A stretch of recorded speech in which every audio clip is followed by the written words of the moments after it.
حضرت خباب ابن ارد کہتے ہیں کہ میں حضور صلی اللہ علیہ وسلم کی خدمت میں حاضر ہوا اور عرض کیا الا تدعو لنا، اے اللہ کے رسول آپ ہمارے لیے دعا نہیں کرتے؟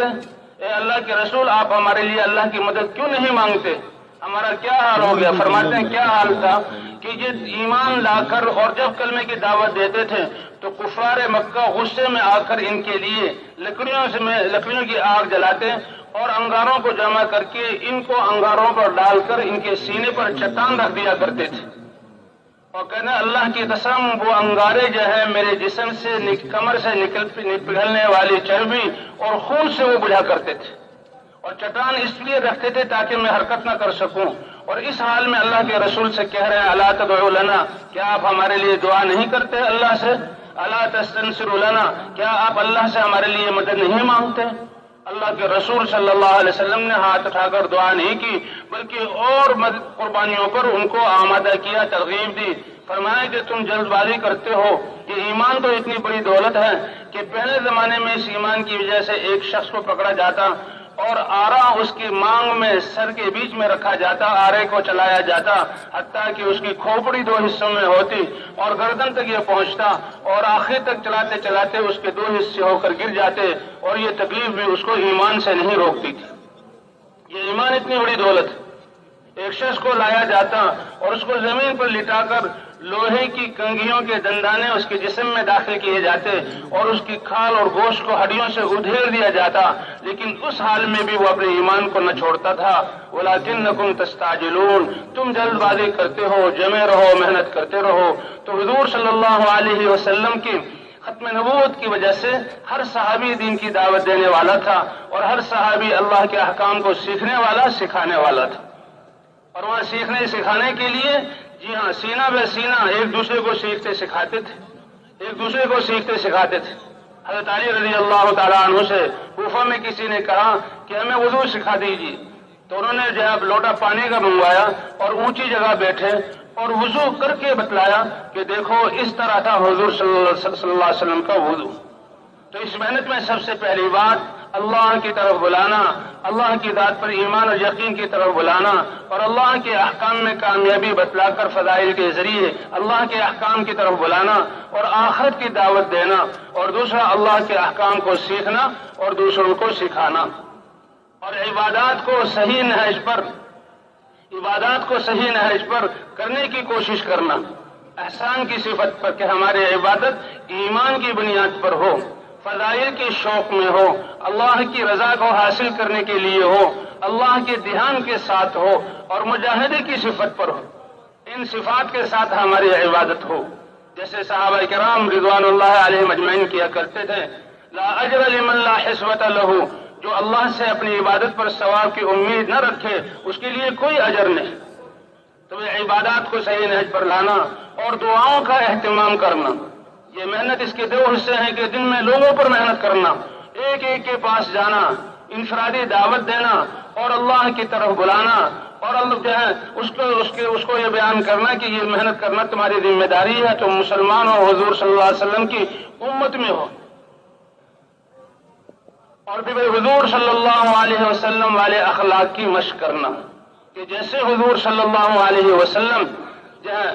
لوگوں کو بلایا کرتے تھے، جس نرمی کے ساتھ معاملہ کرتے تھے اور کیسے دعائیں کرتے تھے، تو دن میں لوگوں پر محنت کرنا، اللہ کی طرف بلانا، اور راتوں کو اٹھ کر اللہ سے مانگنا۔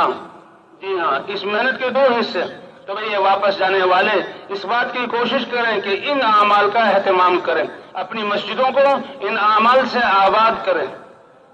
کہ تاکہ ہر مسلمان داعی بھی ہو، ہر مسلمان اللہ کے احکام کو سیکھنے والا، سکھانے والا بھی ہو، ہر مسلمان عبادات کو صحیح نہج پر کرنے والا اور ذکر اور تلاوت دعاؤں کا اہتمام کرنے والا بھی ہو، اور حضور صلی اللہ علیہ وسلم والے اخلاق کے ساتھ ہر مسلمان کی خدمت کرنے والا ہو۔ جی ہاں، اس کے لیے بھی مسجد کو اعمال سے آباد کرنا، کہ مسجد میں ایک مضبوط جماعت ہو جو مشورہ کرنے والی ہو، پورے عالم کو سامنے رکھ کر وہ مشورہ کرے۔ اللہ تعالیٰ کی سنت مبارکہ یہ ہے کہ جب ایمان والے کسی خیر کے کام کا ارادہ اور عزم کر لیتے ہیں تو اللہ اس کو وجود عطا فرما دیتے ہیں۔ تو یہ مسجد کی جماعت سارے عالم کی فکر کرے،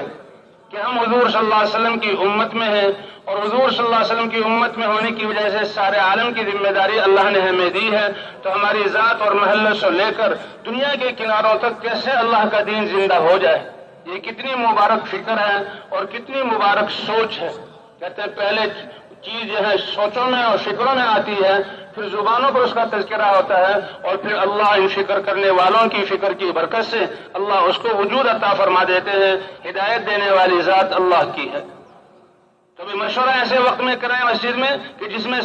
سارے ساتھیوں کا جمع ہونا ممکن ہو، زیادہ سے زیادہ ساتھی جمع ہو سکیں۔ پچھلے دن کی کارگزاری بھی سن لی اور اگلے دن کے تقاضے بھی ساتھیوں کو دے دیے، اور اس تقاضوں کو پورا کرنے کے لیے ساتھی اوقات فارغ کریں۔ فرمایا یہ محنت ہماری ذمہ داری ہے۔ اعلیٰ درجہ تو یہ ہے کہ ہر مسلمان اس کے لیے آدھا دن فارغ کرے، آدھا دن اس دین کی محنت کے لیے اور آدھا دن اپنی ضروریات کے لیے، اور اگر افضل درجہ تو یہی ہے۔ اور اگر ایسا نہ ہو سکے تو کم از کم جی تہائی درجہ فارغ، تہائی جو ہے حصہ فارغ کریں، ورنہ چوتھائی، ورنہ کم از کم 2.5 گھنٹے سے تو کوئی بھی مسلمان جو ہے اس کے بغیر نہ رہے، کیونکہ حضور صلی اللہ علیہ وسلم کا ارشاد صحابہ سے فرمایا کہ اگر تم دین کے 10ویں حصوں کو، یعنی دین کی فکر اور محنت کے 10ویں حصوں کو بھی چھوڑ دو گے تو ناکام ہو جاؤ گے، لیکن تمہارے بعد جو آنے والے ہیں بعد کی امت، اگر وہ دین کی محنت کے 10ویں حصے، دین کے 10ویں حصے تو علماء فرماتے ہیں دین کی محنت کے 10ویں حصوں کو بھی پکڑ لے گی تو وہ نجات پا جائیں گے۔ تو کم از کم اصل تو یہ ہے اور اعلیٰ درجہ تو یہ ہے کہ 2.5 گھنٹے جو ہے ہم آدھا دن اور آدھی رات اس محنت کے لیے دیں، مسجد کی محنت کے لیے دیں، ورنہ جو ہے اس کا تہائی حصہ یا چوتھائی حصہ، اور کم از کم 2.5 گھنٹے کہ اس میں ہم سارے عالم کے تقاضوں کو سوچیں اور ان تقاضوں کو پورا کرنے کے لیے لوگوں سے ملاقاتیں کریں، اور ملاقاتیں کر کے ان کو نماز اور کلمے اور نماز کی دعوت دیں اور اس محنت کے لیے تیار کریں، اور ان کو سمجھائیں کہ دیکھو یہ محنت ہماری زندگی کی ذمہ داری ہے، ہم حضور صلی اللہ علیہ وسلم کی امت میں، اور انبیاء کرام کی دعوت کے واقعات اور ان کی قربانیوں کے واقعات، اور اللہ تعالیٰ نے جو انبیاء کی نصرتیں کی اور کیسے دعائیں قبول کی، ان واقعات کو سنا کر اور اللہ کی مددوں کو سنا کر ہر مسلمان کو اس محنت کے کرنے والا بنایا جائے۔